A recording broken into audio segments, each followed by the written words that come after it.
వస్తున్న వార్త.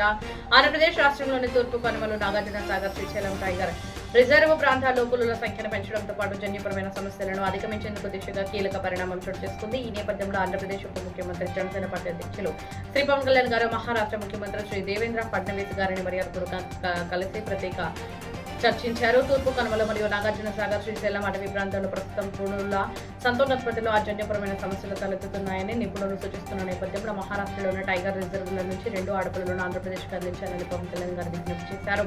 ఈ ప్రతిపాదనపై మహారాష్ట్ర ప్రభుత్వం సానుకూలంగా స్పందించినట్లు సమాచారం. రాష్ట్రాల మధ్య సమన్వయంతో ఈ ప్రక్రియను త్వరలోనే పూర్తి చేయడానికి చర్యలు తీసుకుంటామని చర్చల్లో వెల్లడైనట్లు తెలుస్తుంది. ఈ సందర్భంగా సహకారం అందించిన మహారాష్ట్ర ముఖ్యమంత్రి శ్రీ దేవేంద్ర ఫడ్నవీస్ గారికి, అలాగే కేంద్ర అటవీ పర్యావరణ శాఖ మంత్రి శ్రీ భూపేందర్ యాదవ్ గారికి పవన్ కళ్యాణ్ గారు ప్రత్యేక కృతజ్ఞతలు తెలిపారు. అటవీ సంపదను కాపాడడం, పులుల సంరక్షణను మరింత బలోపేతం చేయడం, జీవ వైవిధ్యాన్ని పరిరక్షించడం ప్రభుత్వాల ఉమ్మడి బాధ్యత అని పవన్ కళ్యాణ్ గారు పేర్కొన్నారు.